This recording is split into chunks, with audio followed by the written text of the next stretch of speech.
皆さんこんにちは、スナです。いちです。本日は札幌で生まれ育った夫が考えた秋のベストコースをご紹介します。北海道に来たなら、まずは美味しいものを食べてもらいたい。そんな時は、回転寿司の根室花丸さんをおすすめしたいのですが、駅ビルのお店はこんな風にいつも大行列なんです。撮影した日もなんと36組待ちでした。これだと最低1時間は待ちますね。そこでとっておきの穴場スポットをご紹介します。札幌駅を出て南に5分歩くとミレドというビルが見えてきます。地下1階に降りると、なんとここにも根室花丸さんがあるんです。気になる待ち時間はなんと0組待ち。同じなの。これぞ穴場スポット。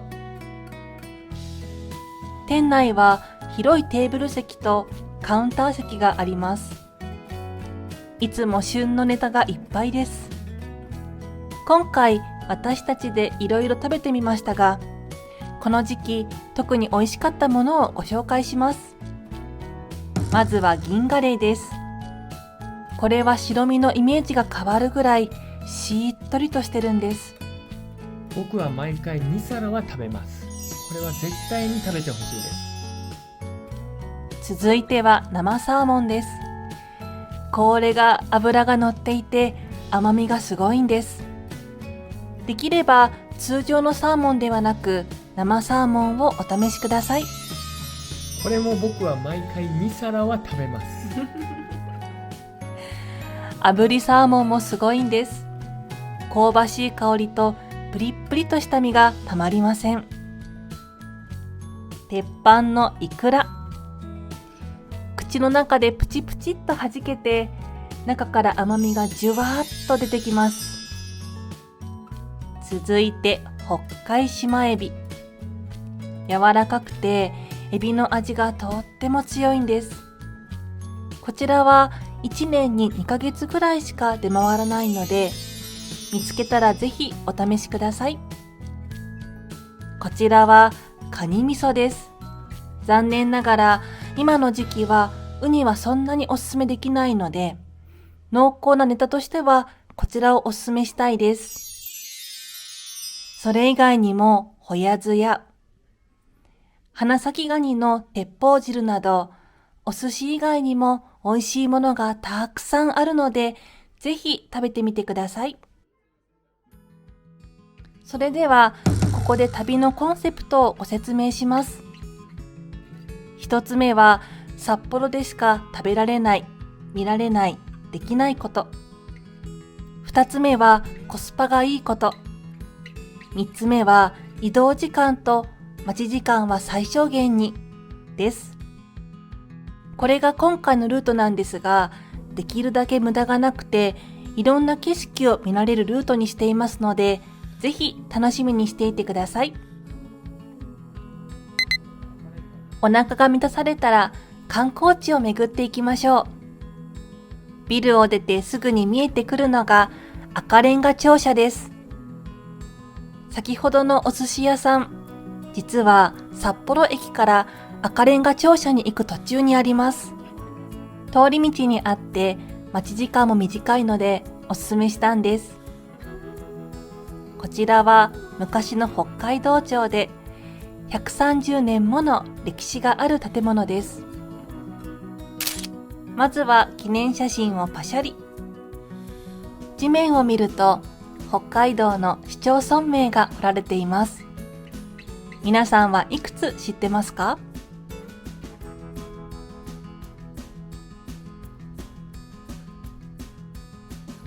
現在、館内はリニューアル中ですが、敷地内にはいろんな草花が咲いていて、四季折々の風景を楽しめます。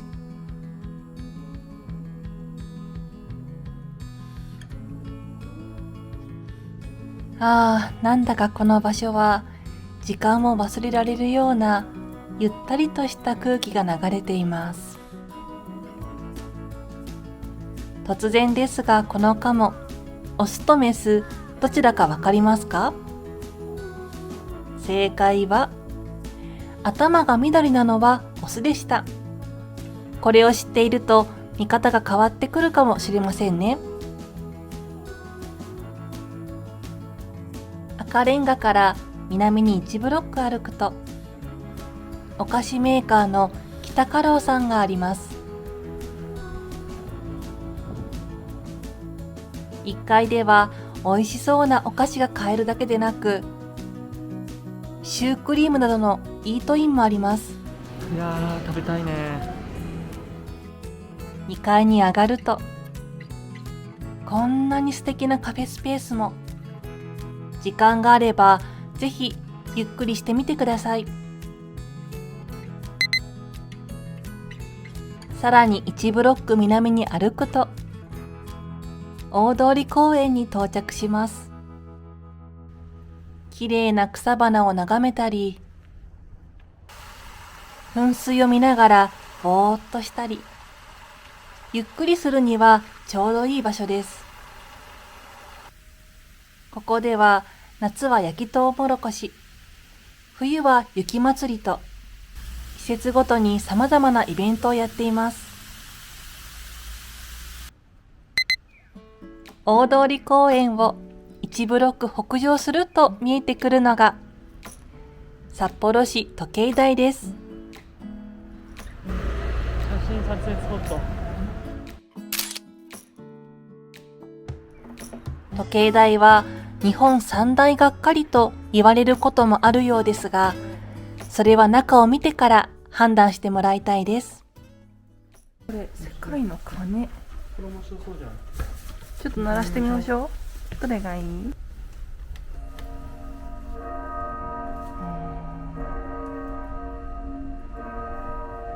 時計台押します。お願いします。ほら、本当だ。これ聞いたことある。うん。これ聞いたことある。中を進むと見えてくるのが、時計台の鐘という曲の展示です。今日はその曲に乗せて館内をご紹介したいと思います。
歴史を知ると、鐘の音の聞こえ方も変わってきますね。今日の宿は時計台のすぐそばにしました。私たちがおすすめしたいのは、ホテルモントレ・エーデルホフさんです。すごい綺麗。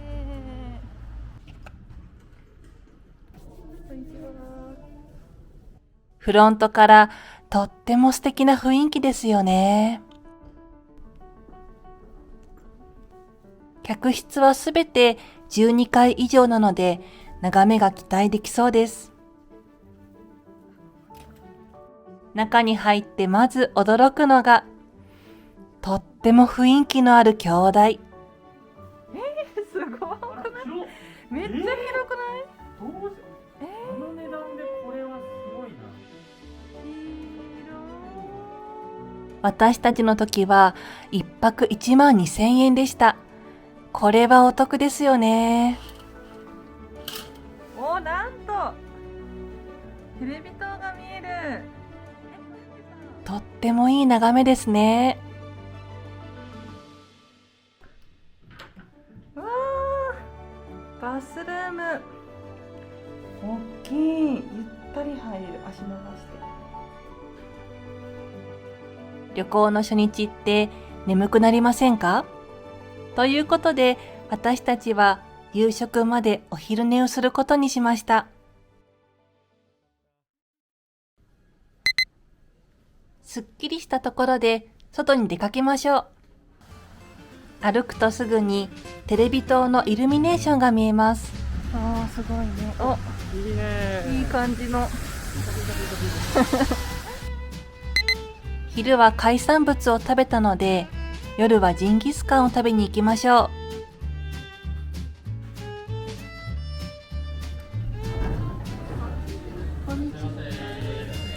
お店はカウンター席とテーブル席があります。はい、乾杯。カウンター席だとお肉をさばいている様子も見れるんですね。いろいろメニューがあるんですが、ぜひまずはここのおすすめの順番で食べてみてください。まずは鍋に油を敷いて、外側に野菜を敷き詰めます。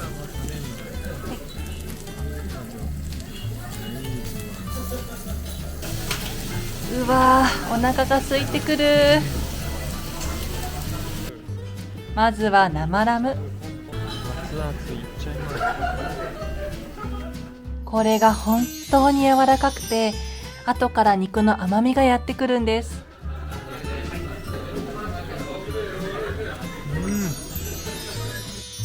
続いては塩ジンギスカン。濃いめの味付けがたまらないです。こうなるともうご飯が止まりません。お米も北海道産でとっても美味しいんです。続いては味付けジンギスカン。臭みがなくて優しい味付けです。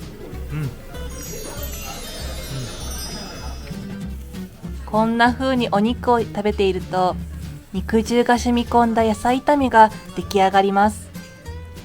これがまた絶品なんですよね。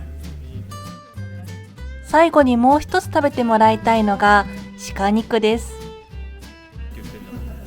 少し炙るくらいが一番美味しいです。もういっちゃいます。もう生でいけるんで、はい、これぐらいで、これぐらいでいいです。はい。うわ、柔らかい。新鮮な鹿肉はとっても柔らかくて、臭みも一切ないので、ぜひ食べてみてほしいです。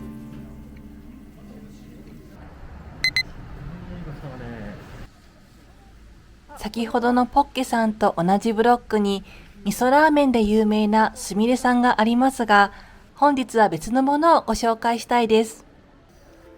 それはたぬき工事5丁目にあるイニシャルさんです。ここにしようか。店内は広々。ソファー席には家族連れもいますね。本日最後に紹介したいのはパフェです。いろいろあって悩みましたが、今日はこちらにしました。見てください。息を飲む美しさですよね。これを崩さないように食べるのがまた面白いんでしょう。シャインマスカットは驚きの甘さでした。2人で仲良く協力しながら食べ進めていきます。一口ごとに味わいが変わって幸せの連続が続きます。北海道では夜パフェ、締めパフェという言葉があって、飲んだ後にも食べたくなる夜パフェ専門店が何店舗もあります。ぜひ試してみてくださいね。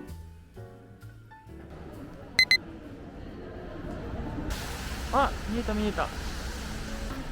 すぐ近くにノルベサという観覧車があります。そこからさらに 1、2分歩くと、すすきのです。なんとこの時点でまだ夜の8時。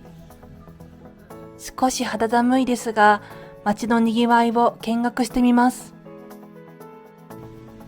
小腹が空いたら食べ歩きをしたり、もっとお腹が空いたらラーメン横丁に行くのもいいかもしれません。でも私たちはお酒をあまり飲まないのと、もう大満足だったので、大通りを散歩してからホテルに帰ることにしました。グルメや観光スポットが盛りだくさんな1日目はいかがでしたでしょうか。2日目も盛りだくさんとなっておりますので、また次の動画でお会いしましょう。せーの、したっけねー。今もう、よし、よし、来て来て来て。うわー。